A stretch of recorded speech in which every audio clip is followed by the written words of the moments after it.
Rise in the canyon, that's where I long to be, with my three good companions, just my rifle, pony and me. Microciné, bonjour, bonsoir, ça va dépendre de l'heure à laquelle vous allez découvrir cette émission. Nous allons faire une émission spéciale autour d'un véritable personnage de cinéma, d'un acteur important dans l'histoire du cinéma, c'est Jean-Claude Van Damme. Et pourquoi? Parce qu'il y a un livre qui existe, c'est celui-ci, Jean-Claude Van Damme et ses doubles très important, on va en parler après, de Jean-Claude Van Warenberg à JCVD. C'est édité chez nos amis Domake Books et c'est écrit par David Da Silva, que vous connaissez très bien pour être un écrivain assez important, mais aussi il était déjà venu chez Microciné pour nous parler d'un livre qu'il avait écrit, publié je crois que c'était 2018 chez Leitmotiv sur Mel Gibson, si je ne me trompe pas. Ouais, Si je me trompe pas. En tout cas, sinon, c'est voilà. Et il avait fait la gentillesse de venir pour nous parler de Gibson, et il s'avère que j'ai appris qu'il y avait ce bouquin, donc c'était obligé qu'il vienne nous en parler. Comment on se tutoie, donc, parce qu'on se connaît un petit peu. ouais. Comment vas-tu, David? Très bien, et merci pour l'invitation, Samir. Bah écoute, c'est tout à fait normal. Je te disais hors caméra que moi, je fais partie des spectateurs, voire même des lecteurs, qui peut-être ont loupé le coach Van Damme, même si je suis un enfant des années 80, c'était pas forcément, enfin voilà, j'étais pas trop attiré par ça. Et c'est intéressant parce que dès le début, toi, tu remets les pendules à l'heure. Et on comprend que c'est un personnage très important dans ton histoire du cinéma. Et là, pour le coup, j'aurais voulu qu'on commence de cette manière-là. Comment il s'inscrit dans ta propre histoire du cinéma, Jean-Claude Van Damme? Comme je le dis dans le bouquin, moi j'ai grandi en banlieue. Et en banlieue, en France, il y avait quelques acteurs qui étaient très très importants. Donc il y avait, c'était beaucoup axé sur le cinéma d'action et beaucoup américain. Donc il y avait Stallone, il y avait, alors bon c'était plus asiatique, mais il y avait Bruce Lee. Et puis il y a eu la période Van Damme à partir de la fin des années 80, début des années 90. Donc en fait, moi j'ai grandi avec ces gens-là. Stallone, j'ai aussi écrit un bouquin sur lui. Et il y avait Van Damme, quoi. Et Van Damme, il a été très très important parce que en banlieue, il y a deux sports qui sont importants, c'est le foot et on va dire la boxe, le kickboxing, etc. Et en fait, Stallone, il a été très important parce qu'il a amené beaucoup de gens de banlieue à faire de la boxe, dont moi. Et Van Damme, qui a amené énormément de gens aussi à faire des sports de combat. Et Van Damme, c'est un peu l'équivalent de Stallone, mais je dirais plutôt dans le kickboxing, la boxe thaï, quoi. Et moi aussi, j'ai pratiqué. Et c'est pour ça, en fait, c'est quelqu'un qui était très important. C'était quasiment des modèles, quoi. On avait envie de leur ressembler. Stallone, pour le côté classe populaire, parce qu'il a souvent incarné le petit ouvrier américain ou le gars de la banlieue américaine, défavorisé. Et on s'identifiait à ça, au personnage de Rocky. Et Van Damme, c'était le côté l'européen, quoi. L'européen qui se met à faire des arts martiaux, dans le kickboxer, qui part en Thaïlande s'entraîner. Et je trouve qu'il y avait une identification aussi avec ces personnages et une envie de leur ressembler. Moi, j'ai grandi avec eux. Et puis voilà, quoi. Il a été très important. Moi, j'ai commencé avec ces films-là. Et puis après, bon, je me suis intéressé à d'autres types de cinéma, un peu plus, on va dire, plus difficile, un peu plus exigeant par la suite. Mais en fait, ils ont construit ma cinéphilie. Et puis, moi aujourd'hui, je suis très content de revenir finalement aux origines de ma passion sur le cinéma. C'est-à-dire, voilà, quand j'avais, je sais pas, 12-13 ans, j'adorais regarder les films de Van Damme. Puis aujourd'hui, je suis beaucoup plus âgé, j'ai fait beaucoup d'études, et j'ai un regard beaucoup plus pointu sur les choses. Puis je me rends compte qu'en fait, ce que j'aimais quand j'étais gamin, je peux l'aimer aujourd'hui avec un autre regard, plus analytique, mais qui a vraiment des choses intéressantes dans le cinéma de Van Damme et même de Stallone. Pour concevoir ce livre, tu as dû certainement, même pas, tu as dû revoir ces films. Est-ce que tu avais toujours cette espèce de sensation que tu avais quand tu étais enfant? Est-ce que parfois cette sensation t'est revenue pendant le visionnage de tous ces films lorsque tu as travaillé sur ce bouquin? Ouais, bah je me suis rendu compte que gamin, mon film préféré de Van Damme, c'était Full Contact. Et puis après avoir revu tous ces films-là, pour le bouquin, bah, je me suis rendu compte que c'était toujours Full Contact que j'adorais. Voilà. Et je pensais que j'allais plutôt aimer d'autres films. Tu vois, je vais revoir Répliquant, Ringo Lam, machin, ça va être plus intéressant. Puis je me suis rendu compte qu'émotionnellement, Full Contact, Lionheart, c'est celui qui fonctionne le mieux chez moi. Voilà. Et j'ai compris pourquoi. Parce qu'en fait, c'est aussi le film le plus stallonien de Van Damme. C'est celui où il incarne finalement un peu le working class héros.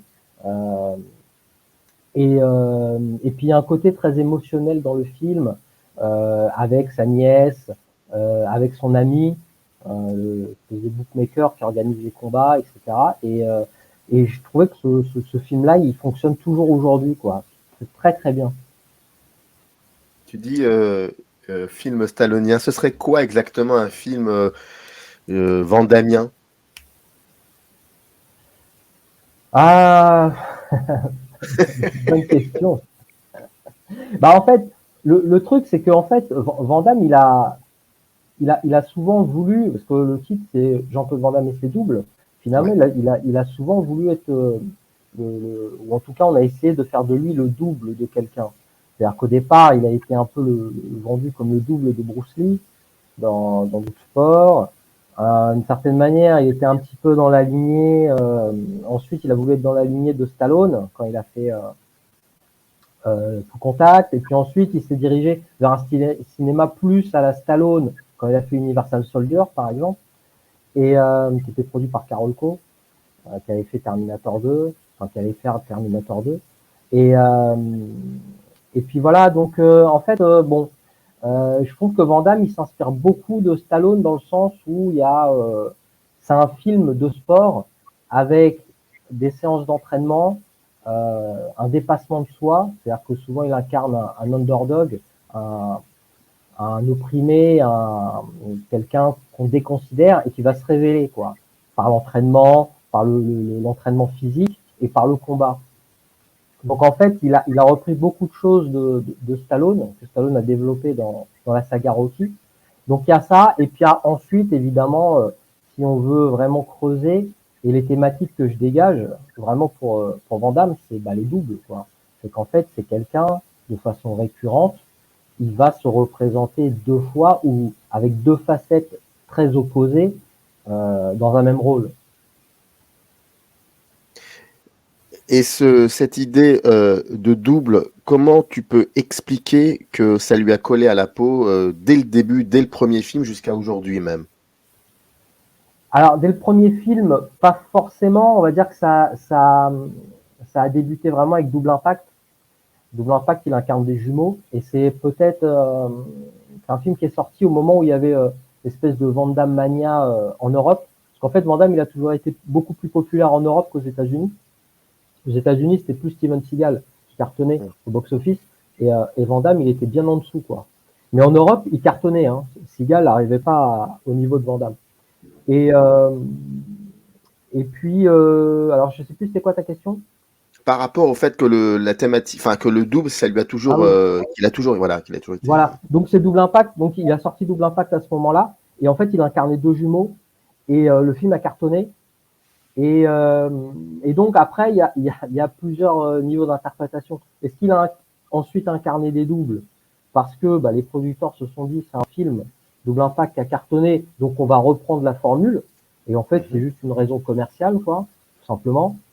Est-ce qu'il y a une raison artistique où finalement Van Damme, ça serait un acteur-auteur où il a des espèces de thématiques récurrentes et il intervient beaucoup dans ses projets, même s'il n'est pas crédité, quelqu'un qui va intervenir au montage, qui va intervenir sur le scénario, etc. Et il a ce côté où il veut mettre en scène deux personnages différents, ce qui lui permet aussi de travailler son jeu d'acteur, c'est-à-dire de pas faire que des personnages bidimensionnels, c'est-à-dire qui ne seront pas très travaillés d'un point de vue émotionnel, mais justement de montrer une palette d'acteurs un peu plus large, en ayant vraiment deux facettes opposées. Par exemple, dans Double Impact, il incarne un personnage taciturne, et puis un autre qui est plus plus extraverti et plus dans un côté comique. Donc ça lui permettait vraiment d'opposer un jeu d'acteur dans le même film.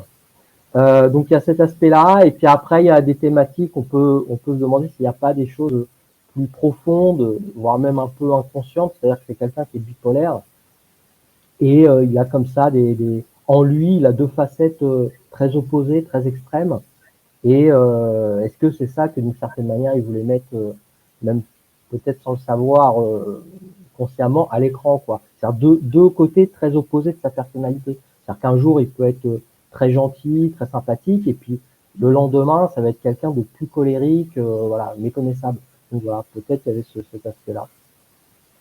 D'où est-ce qu'il vient, Jean-Claude Van Damme? Alors, il est né dans Ses débuts. la banlieue, ouais, Non, non, c'est ça, ses non, débuts, d'où il vient, ouais. comment ça s'est passé? Bah, il est né dans la banlieue de Bruxelles, 1960, et puis il est fils de la petite bourgeoisie, classe moyenne bruxelloise. Et puis, bah, il va rêver de cinéma très tôt. Il va être ami avec un camarade qu'il rencontre très jeune dans une salle de boxe, Mohamed Kissi. Et puis les deux, ils vont devenir très très proches. Ils vont avoir la même passion du cinéma, Bruce Lee, grands films américains, grands films d'aventure, Spartacus, etc. Et ils vont rêver de devenir des acteurs à Hollywood, quoi. Donc ils vont avoir cette passion commune du cinéma et ce rêve de réussir en Amérique dans le cinéma, notamment grâce à leurs compétences dans les sports de combat. Donc Van Damme, c'était plutôt le karaté, et Mohamed Kissi, c'était plutôt la boxe anglaise.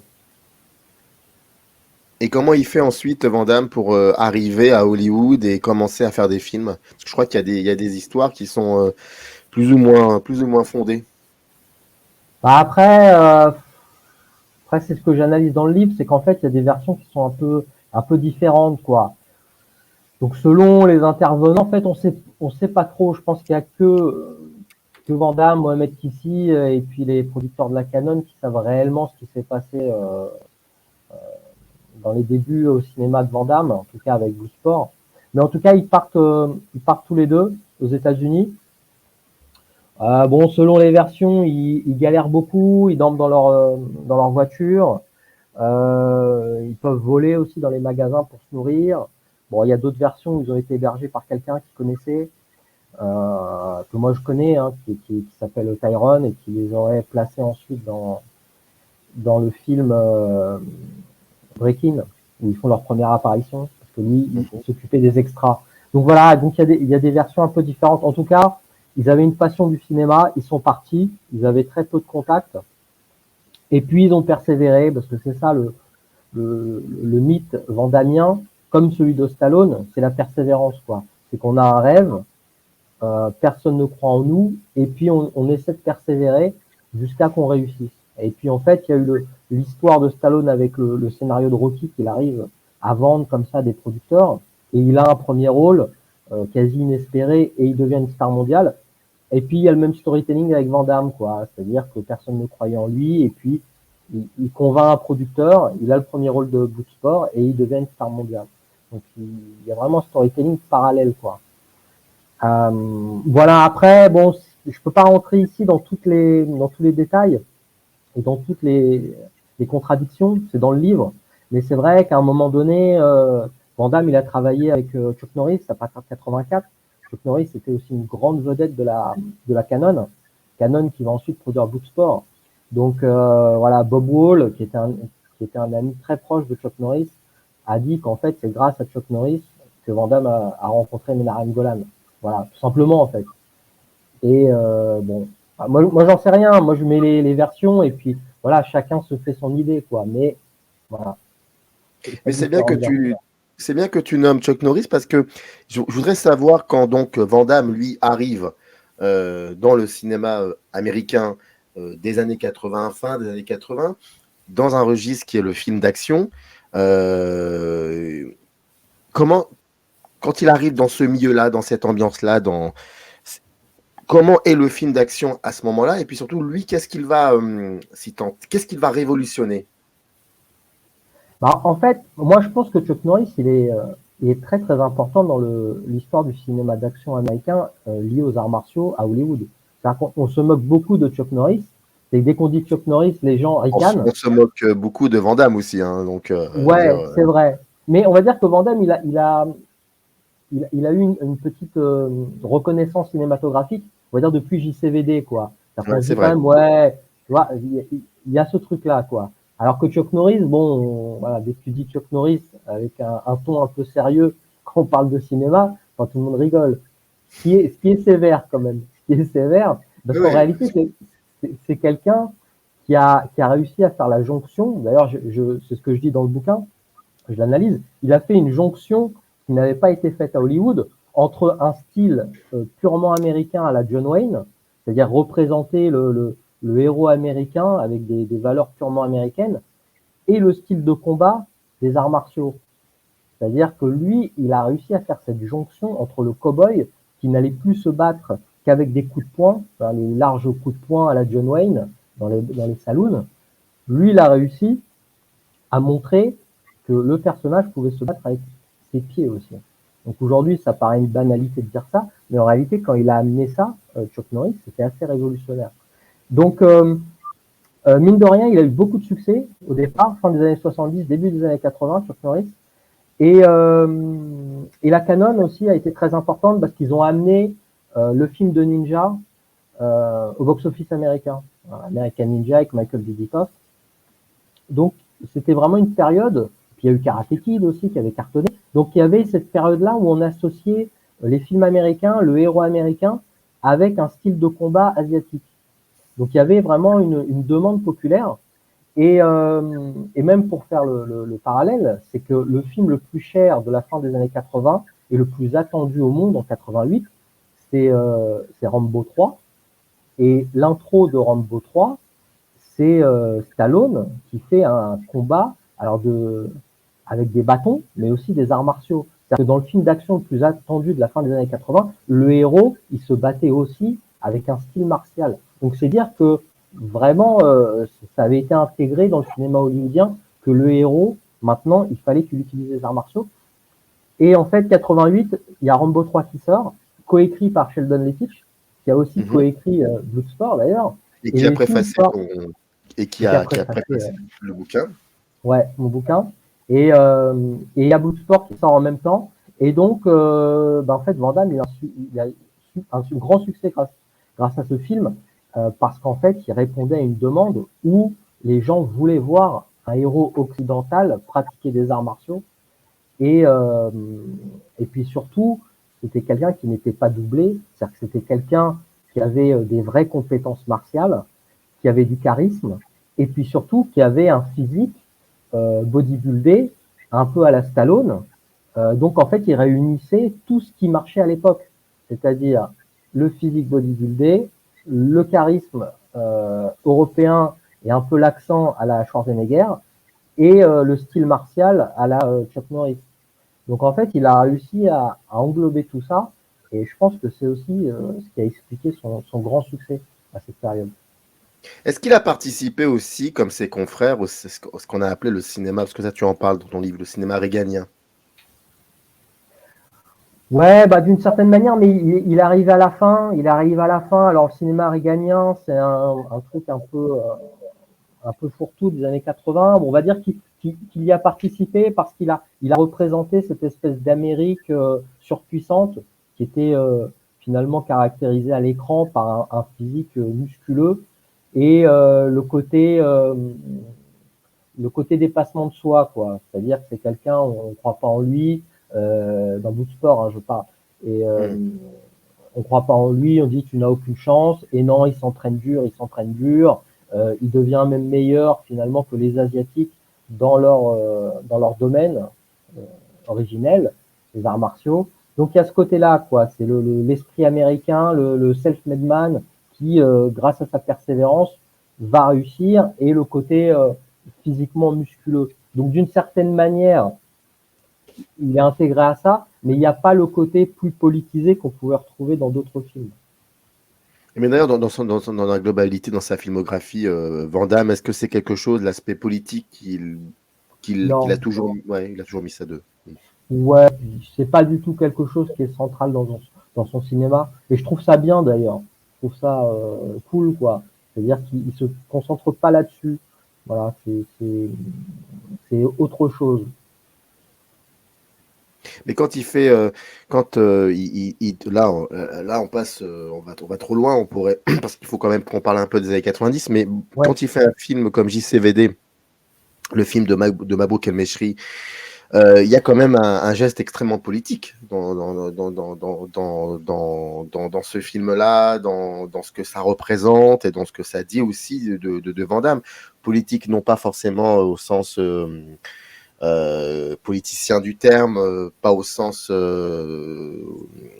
avec une idéologie. idéologie. Ouais. Voilà, c'est ça. Bah alors politique, dans quel sens? C'est ça, c'est parce que moi je pense Alors, que ce film-là. ouais. Alors vas-y, développe ta pensée. Non, non, non, mais c'est ça, c'est ça. Vas-y. Je t'en prie. Non, non, c'était pour te dire, pas au sens idéologique du terme. Ça peut être Ouais. une histoire d'amour est aussi un geste poétique. Et là, il était assez rare, et ça nous a tous surpris, toi le premier d'ailleurs, ce film, cette manière de retirer le masque, de regarder aussi la fameuse séquence, la grande fameuse séquence face caméra. Enfin, c'est un geste et cinématographique, donc aussi un putain de geste politique, on peut dire ça comme ça. Ouais, d'une certaine manière, c'est vrai, on peut voir ça comme ça. C'est vrai que quand on pense à films politiques, on pense à des films très idéologiques. Alors que là, bon, c'est pas le cas. C'est vrai que c'est une autre manière d'interpréter le terme. Bah, c'est vrai que si tu veux qu'on parle de JCVD, on peut en parler, hein, mais c'est vrai que ce film-là, je pense qu'il est très Ah oui, oui. important parce il approchait de la cinquantaine. Et le projet qui était prévu pour lui, c'était de faire un film de tournoi d'arts martiaux. C'était Mhm. Smashing Machine, avec réalisé par Simon Fellows, voilà, le réalisateur qui est d'ailleurs aussi dans mon bouquin que j'ai interviewé, qui est très sympa. Et il avait ce projet-là. Et puis d'un seul coup, il annule au dernier moment. Hein, tout était prévu, il devait tourner en Afrique du Sud et tout. Enfin, tout était prévu, puis il a annulé. Et en fait, il fait JCVD à la place. Tu vois. Et moi, je pense que c'est quelqu'un qui avait bien compris que c'était le moment de changer son image. Il approchait de la cinquantaine. Il fallait qu'il change totalement. Et bah, qu'est-ce qu'il a fait? Il a joué avec cette image que les gens avaient de lui maintenant, médiatiquement. Et il s'est créé un double au cinéma, JCVD. Donc le gars un peu farfelu, mais qui va devenir très attachant, qui va faire une espèce de mea culpa. Et moi, je pense que d'un point de vue cinématographique, ça a été très très intelligent de sa part, même s'il a été déçu après, parce qu'il pensait vraiment qu'il allait gagner, je pense, des récompenses importantes grâce à ce film, ce qui n'a pas été le cas. Il n'a même pas eu de nomination, hein, ni au César, ni aux Oscars. Et je pense qu'il a été déçu par ça, mais d'un point de vue de la critique, du public, ça a changé vraiment son image, quoi. On l'a plus vu comme l'imbécile qui balance des coups de pied, mais on l'a vu comme quelqu'un qui avait un vrai second degré, un vrai recul sur lui-même, un vrai regard critique sur son passé, et puis surtout quelqu'un capable d'être très crédible et très performant en tant qu'acteur à l'écran. Mais c'est ça, il faudrait que tu nous expliques qu'est-ce qui a fait qu'à un moment ou à un autre, parce que je crois que dans l'histoire du film d'action, enfin du cinéma d'action et du cinéma d'arts martiaux, je ne vois pas d'autres acteurs qui a eu un moment, qui a traversé une période où pratiquement tout le monde pardonne-moi d'être grossier, se foutait de sa gueule. Beaucoup de ces gens-là ont oublié aussi ce que Van Damme a fait au début des années 90, les collaborations, les cinéastes avec qui il a tourné. Qu'est-ce qui s'est passé Est-ce que sa chute, ça a commencé au milieu des années 90 et qu'est-ce qui a fait qu'à un moment, il a aussi eu une traversée du désert, mais une traversée du désert assez particulière parce qu'il était vraiment, comme tu l'as dit, pris pour un imbécile. Alors, c'est vrai, même s'il faut nuancer, parce il n'est pas pris pour un imbécile partout, hein. C'est surtout en France, en fait. Oh, bah, ouais. Voilà. C'est ça le truc, hein. C'est qu'aux États-Unis, il a pas cette image-là. En Asie, pas du tout. C'est quelqu'un qui est très, très respecté, très admiré. En Afrique, j'en parle même pas, etc., etc. Donc, en fait, c'est très, nous, quand on dit oui, mais Van Damme, l'imbécile, non, c'est Van Damme, l'imbécile du point de vue surtout français, quoi. Voilà. Parce qu'il a fait ses dérapages en France, beaucoup. En réalité, moi, j'analyse aussi dans le livre qu'il avait fait quelques dérapages aussi télévisuels, par exemple au Brésil. Mais au Brésil, on pardonne, enfin, ils ont oublié ça, parce que c'est quelqu'un qui est très aimé. Je crois que c'est un des pays au monde où il a le plus de succès, Van Damme. Donc voilà, tout ça, c'était oublié. Nous, en France, c'était le zapping, les bêtisiers, il repassait. Et en fait, on a mis ça en avant tout le temps. Voilà. En fait, il a eu une période difficile parce qu'il a eu un gros succès très rapide. Il a gagné beaucoup d'argent et puis d'après ce qu'on m'a dit, ça a été beaucoup son entourage. Son entourage a changé. C'est-à-dire qu'au départ, il était très protégé par notamment son ami d'enfance, Mohamed Kissi, qui a tourné le premier film avec lui, Bloodsport, Kickboxer, Full Contact, et qui était là vraiment pour le protéger. En tout cas, c'est ce que lui met beaucoup en avant. Et moi, je trouve ça très touchant d'ailleurs, hein, qu'il y avait ce côté un peu frère protecteur qui était là. Et c'est vrai que quand ils se séparent, progressivement, alors ils se séparent aussi pour différentes raisons, mais aussi parce qu'ils n'avaient pas la même vision des films qu'il fallait tourner. C'est-à-dire que Mohamed Kissi, il pensait qu'il fallait qu'il reste dans le créneau du film d'arts martiaux, que c'était là où ils avaient du succès et qu'il fallait qu'ils persévèrent là-dedans, parce qu'ils étaient uniques dans ce qu'ils proposaient. Et Van Damme, il avait une vision plus large, c'est-à-dire que lui, il voulait être une star du film d'action. Donc à la Stallone, c'est-à-dire élargir beaucoup plus son public. Il a commencé à aller plutôt vers des films comme Cavale sans issue, où d'ailleurs il fait pas du tout d'arts martiaux. Donc ils se sont séparés et là apparemment il a été entouré d'autres personnes et sans doute de personnes pas forcément très bienveillantes, d'après ce que j'ai compris. Et progressivement il y a eu le problème de la cocaïne et puis différents excès et puis voilà. Moi je pense qu'il a eu une période difficile. Voilà, il y a une période difficile où il se maîtrisait moins dans les médias, alors que c'est quelqu'un qui était très malin au départ parce qu'il a utilisé beaucoup les médias pour se promouvoir, quoi. C'est-à-dire, il a bien mis en avant son storytelling du rêve américain, comment il a réussi à convaincre un producteur de lui donner un premier rôle, etc., qui a super bien fonctionné auprès du public, hein, parce que ça a fait rêver tout le monde, ça, de se dire que n'importe quel Européen peut aller aux États-Unis et avec cette passion du cinéma, il peut réussir. Donc ça a été un super storytelling. Il a bien mis en avant dans les médias.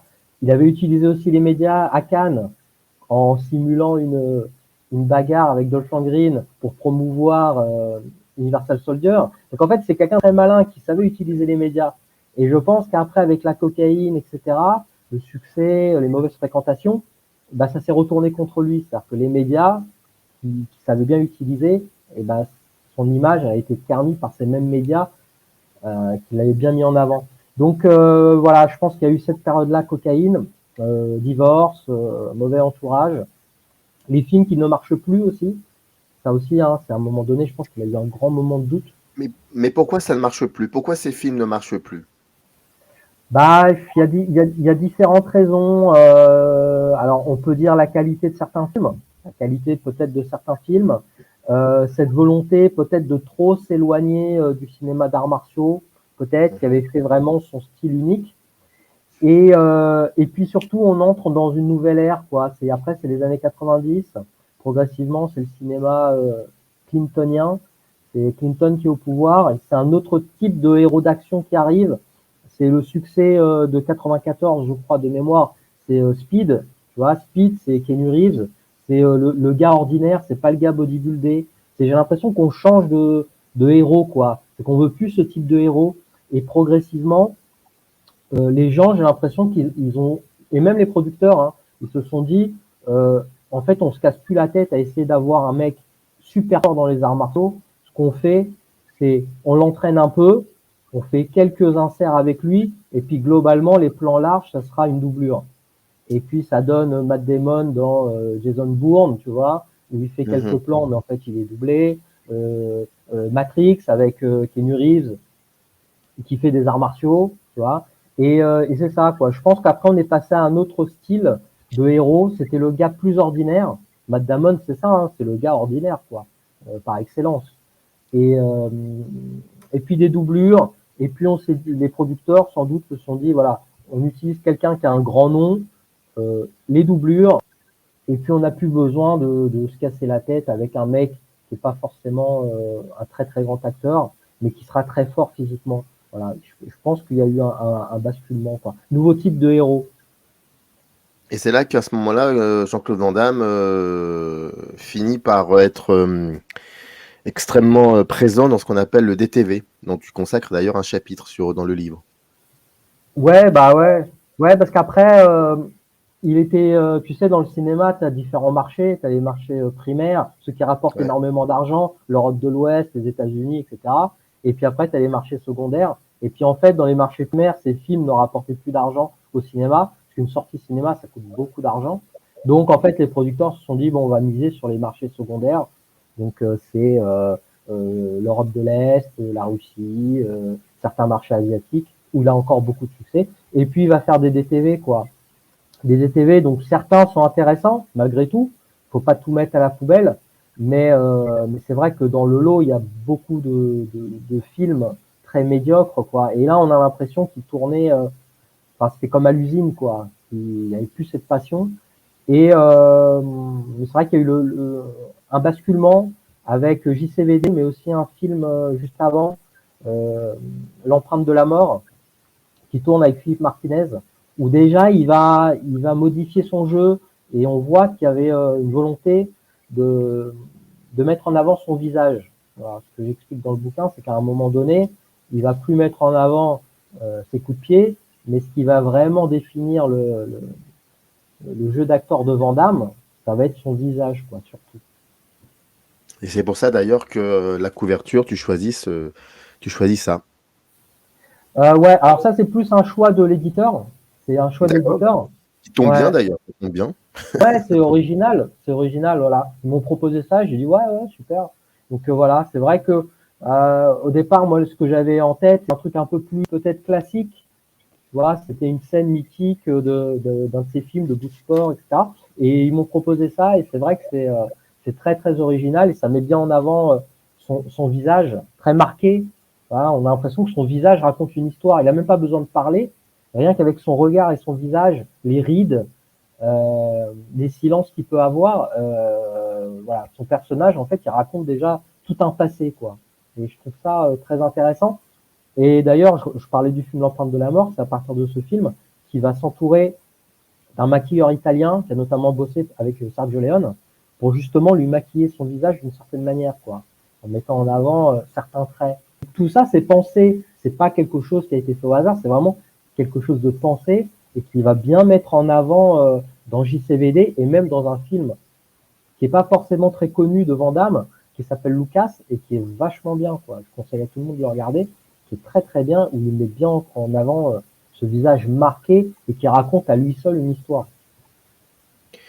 Est-ce que Van Damme, finalement, c'est l'histoire d'un gars qui a toujours voulu être acteur pour le cinéma, mais voyant, je m'avance, hein, voyant que il était limité par son jeu, il a pu s'imposer parce qu'il était extrêmement bon, compétent dans les arts martiaux. Ouais, bah c'est comme ça qu'il a percé, c'est-à-dire qu'il le dit lui-même, hein, il avait. Parce qu'au départ, il parlait pas très bien anglais, hein. Ses premiers films, il parlait pas très bien anglais, hein. C'est ça qui est quand même assez fou, quoi. C'est quelqu'un qui a des premiers rôles dans des films hollywoodiens et il parlait pas très bien anglais, quoi. C'est incroyable. Donc il a mis en avant son charisme naturel, parce que c'est quelqu'un qui a beaucoup de charisme, et puis ses compétences extraordinaires dans les arts martiaux. Et même, je dirais qu'il est très fort, c'est parce qu'il a amené un côté très gracieux au combat. C'est-à-dire ses styles de coups de pied, parce qu'il a fait beaucoup de danse classique, il n'a pas fait que des arts martiaux. Et en fait, il a amené un côté, une beauté, quoi. Franchement, une beauté aux chorégraphies sur ses coups de pied sautés. On dirait quasiment du ballet, quoi. Et je pense que c'est cette spécificité qui a fait vraiment son succès. Et puis, alors pour revenir à ta question, c'est vrai que on dit souvent que Van Damme c'est pas un grand acteur. Moi, je nuance ça. C'est vrai que c'est pas un grand acteur shakespearien. Ça, c'est clair. C'est pas un gars. Et d'ailleurs, même les réalisateurs, Sheldon Lettich le dit, c'est pas quelqu'un avec qui tu vas pouvoir faire une grande scène de dialogue. C'est-à-dire il fait par petits bouts, quoi. Il va réciter sa tirade, il faut couper. Tu vois, tu peux pas faire une longue scène avec lui. Mais par contre, c'est un grand acteur d'un point de vue corporel. Quelqu'un qui joue avec son corps. Et de ce point de vue-là, moi, je trouve que c'est un très grand acteur. Son visage, sa démarche, sa posture dans les films. Moi, je conseille à tout le monde de regarder plusieurs de ses films, de Bloodsport jusqu'à aujourd'hui, et de voir comment il a joué là-dessus. C'est-à-dire qu'un de ses derniers films, c'est We Die Young, je me souviens plus le sang du cartel, je crois en français, où il incarne un personnage muet. C'est-à-dire quelqu'un, il interprète un personnage uniquement par sa gestuelle, par sa posture, par son dos courbé qui traduit, tu vois, tout le poids qu'il a en lui. Et toutes ses émotions passent par ses silences, par ses regards, tu vois. Et moi, je le trouve hyper bon. En réalité, c'est un très bon acteur, mais d'un point de vue corporel. C'est quasiment un acteur, tu sais, qu'on pourrait comparer du cinéma muet américain, quoi. Tu vois. C'est quelqu'un, tout passe par le visuel. Alors après, effectivement, voilà, c'est pas un acteur shakespearien, ça on est d'accord. Mais par le jeu corporel, qui est une des palettes du jeu d'acteur, hein, parce qu'il faut arrêter de dire qu'être un grand acteur, c'est uniquement des tirades.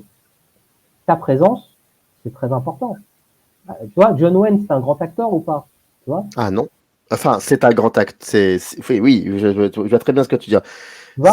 Voilà. C'est ce que disait Ford. Il disait, je donne pas beaucoup de texte à Owen. Ça, faut pas.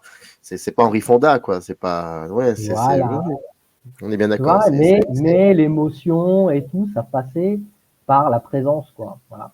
Et Van Damme, il a ce côté-là, moi je trouve. Voilà. Je trouve il a ce côté-là. Et moi, j'ai essayé de mettre ça en avant dans le bouquin. Voilà. Je sais pas si c'est forcément très réussi, mais en tout cas, j'ai vraiment voulu rendre hommage à cette facette qu'il a dans son jeu d'acteur, quoi. Voilà. Acteur corporel avant tout. Acteur corporel. Par rapport à la construction du livre, Ouais. comment tu as travaillé cette construction? Parce qu'il faut dire que c'est un livre qui est rempli aussi beaucoup d'entretiens et avec pas mal de personnes qui ont un rapport très fort, très direct avec Van Damme. Comment tu as construit le livre? Comment tu as approché ce personnage qui est un personnage important dans ton histoire du cinéma? Bah, en fait, moi je trouve que la construction du livre, elle venait du parcours de Van Damme, quoi. Hmm. C'est-à-dire, tu vois, l'enfance, le départ à Hollywood, le succès, la déchéance, la renaissance, tu vois. C'est un schéma classique.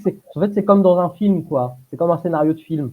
C'est le début, le succès, l'échec, la renaissance. Voilà, c'était un truc à la Joseph Campbell, quoi. D'ailleurs, je le dis dans le bouquin, tu vois, on a l'impression que c'est un storytelling à la Joseph Campbell, le voyage du héros, le gars qui est dans son petit village, qui part à l'aventure, tu vois, qui affronte des épreuves, et qui, à la fin, devient un modèle pour la communauté. Bah, Van Damme, c'est ça, hein. Van Damme, aujourd'hui, c'est un modèle. Franchement, hein, tu as regardé les trucs, les forums, des fans, les vidéos et tout, c'est quelqu'un qui inspire énormément de gens, quoi. Tu vois, par ce côté, j'avais un rêve, je me suis battu pour l'obtenir, et voilà, il a ce côté vraiment modèle. Donc en fait, la construction du livre, franchement, c'est vraiment un truc qui est venu naturellement, quoi, par son parcours, voilà. D'ailleurs, j'avais écrit mon bouquin sur Mel Gibson, qui avait un peu le même parcours, tu vois, c'est intéressant. Tu vois, le succès, la déchéance, une certaine rédemption ensuite. Voilà, il y a ce côté-là que je trouve intéressant. Après, c'est vrai que bon, les problèmes qu'on reprochait à Gibson sont un peu sont un peu différents de Ouais, ce que. ouais. Et puis la chute n'a pas été la même parce que Non. Gibson, c'était vraiment une étoile, il était vraiment au top d'Hollywood, quoi. Et Mm. voilà. Après, oui, c'est des problèmes différents, évidemment, hein. Mais on va dire dans le parcours, quoi, l'ascension, la chute, puis la rédemption. Et puis, moi, j'aime bien parce que les deux, ils ont ce modèle, tu sais, la figure christique, quoi. C'est bon, chez Gibson, c'est une évidence. Il n'a même pas C'est une besoin évidence. d'épiloguer, Ouais. voilà. Mais chez Van Damme aussi, c'est ce que je montre dans le bouquin. Tu vois, c'est que la figure christique, Van Damme qui a eu une éducation très catholique quand il était enfant, en fait, c'est quelque chose qui est très récurrent dans sa filmographie, quoi. C'est quelque chose qui l'obsède aussi d'une certaine manière. Et je trouve ça très touchant, quoi. Et aujourd'hui, Van Damme, c'est quoi? Qu'est-ce qu'il fait aujourd'hui maintenant? Bah, Van Damme, aujourd'hui, il a son projet de faire son dernier film, hein, comme il l'a vendu. Bon, à mon avis, c'était aussi un peu marketing, hein, son dernier film. Voilà. Mais il veut faire ce film What's My Name, où il va encore s'incarner à l'écran, parce que ça aussi, on n'en a pas trop parlé, mais c'est une grande spécificité de Van Damme, c'est qu'il s'incarne lui-même à l'écran. Voilà. Et là, il va encore Là, s'incarner. depuis Friends, depuis la série Ouais, Friends. voilà, c'est ça. Pour Et, toi, c'est la date. Pour toi, c'est la date importante dans sa film, ouais, enfin, dans sa, ouais, par rapport au. ouais, c'est ça. Et même avant, il l'a fait dans Last Action Hero, un tout petit rôle où il s'incarne lui-même à l'écran. Il incarne Van Damme à l'avant-première du film. Tu vois, il y a un tout petit rôle où il s'incarne lui-même. Donc c'est même 93, le tout début, quoi. Et après, effectivement, Friends, parce que c'est beaucoup plus long. Et voilà. Et puis c'est un moment où il est vraiment au top, quoi. Il y avait eu le succès de Time Cop. Et là, vraiment, on se dit, il va être l'égal de Stallone, Schwarzenegger. Enfin, ça va être. Et, euh, et donc, il veut faire ce film What's My Name, où il va s'incarner à l'écran et il y aura une espèce de retour sur sa carrière, où il va affronter ses ennemis les plus mythiques. Donc, Chong Li de Bloodsport, Tong Po de Kickboxer, donc, incarné par son ami d'enfance, Mohamed Kissi, avec qui il a réussi à se réconcilier progressivement. Et, euh, et donc, voilà, il mise beaucoup sur ce film qui aura un budget assez conséquent, qui est co-scénarisé par Nick Villalonga, je crois, qui avait écrit, euh, tu sais, le film qui a gagné l'Oscar avec Viggo Mortensen. Ah, j'ai oublié le Euh, titre. Tu euh, sais, ils sont dans le sud, là. Ils sont dans le sud. J'ai un trou de mémoire. ah là, ouais, voilà, truc de même. Ouais, qui était un Je suis film. sûr je suis sûr que quand la vidéo sera publiée, tu auras plein de commentaires qui vont me dire, mais bande d'imbéciles, vous n'avez pas reconnu ce film. Bah Ouais, attends, mais bon, écoute, ouais, je l'ai jamais fait, je vais le faire en direct, voilà, c'est pas prévu, mais on va faire ça, voilà, tac, et on va le dire, et puis alors scénariste oui, bah oui, Green voilà, Book, Green Book. Voilà, Green Book. Green Book, voilà, Et, n'importe quoi, Green et, Book, le film de et, l'un des deux Farrelly, oui, exactement. Voilà, exactement. Et donc, il a le scénariste. Il a pris le scénariste, oscarisé, donc il a coécrit le scénario. Donc, bon, c'est assez prometteur. Et, euh, et voilà, donc c'est un film très introspectif. Il va revenir sur sa carrière, sur, encore une fois, cette image de JCVD, le gars un peu farfelu, où il va se remettre en question. Donc, apparemment, c'est un projet très ambitieux, mais qu'il n'a pas encore tourné. Ça reste un projet. Et là, il vient de faire un film, Darkness of Man, euh, Mhm. qui est plus dans la série B, quoi. Voilà, qui est plus dans la série B avec Eric Roberts, Cynthia Rothrock. Euh, voilà. Donc, il vient de le tourner à Los Angeles. Donc, j'ai l'impression qu'il a cette ambition encore de faire des films et des projets intéressants et avec un vrai fond. Mais d'un point de vue commercial, il est encore obligé de faire certaines série B des DTV, quoi.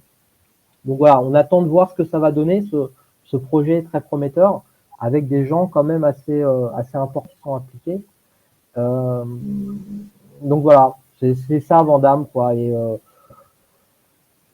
Et puis voilà, on verra ce que ça va donner. Après, il a plus de 60 ans, hein, il va avoir 63 ans dans quelques mois, donc bon, il est proche de la fin de carrière. Donc voilà, on va voir ce qu'il va faire ensuite. Et puis il y a le deuxième film qu'il a réalisé, qui est toujours pas sorti, qui s'appelle, enfin qui a différents noms, Full Love, Soldier, Eagle Pass, qu'il a tourné, on va dire à partir de 2010, quoi, et qu'on attend la sortie depuis une dizaine d'années. Voilà. Et il est toujours en post-production. Il n'arrive pas à trouver de distributeur.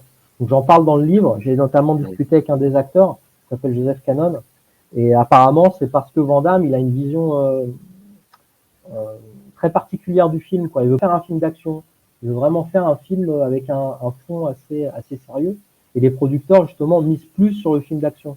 Donc, ils veulent beaucoup qu'il rajoute certaines scènes d'action, qu'il enlève certaines choses, qu'il modifie le montage. Et lui, il résiste à ça. Donc, ça fait que le film, ça fait une dizaine d'années voilà, qu'il est en post-production, quoi. Donc voilà, on attend aussi la sortie de ce film qui, malgré tout, suscite la curiosité, quoi. En attendant, il y a ce livre, Jean-Claude Van Damme et ses doubles, de Jean-Claude Van Varenberg à JCVD. C'est édité chez Omake. On a dit, allez, peut-être 2 ou 3% de ce qu'il y a dans le livre, parce que ce que je disais hors caméra à David, c'est une. D'ailleurs, tu l'as même dit quand je t'ai posé la question par rapport à la construction, c'est une histoire. Voilà. Et savamment bien raconté. Et voilà, je montre ça. Si vous voulez, dans le descriptif de la vidéo, vous cliquez sur le lien et vous tombez comme ça sur la page du site d'Omake pour pouvoir vous procurer le livre. Et c'est écrit par David Da Silva. Voilà. Merci en tout cas à toi. Tu reviens quand tu veux, bien évidemment. Et merci à toi pour avoir répondu à mes questions et pour nous avoir donné une autre facette. Mais ça, les aficionados le savaient déjà depuis longtemps. Mais c'est intéressant quand même d'avoir consacré un bouquin sur Van Damme. Merci à toi en tout cas. Je te remercie pour l'invitation, Samir. Générique. Ciao. Up arrive in the canyon, that's where I long to be, with my three good companions.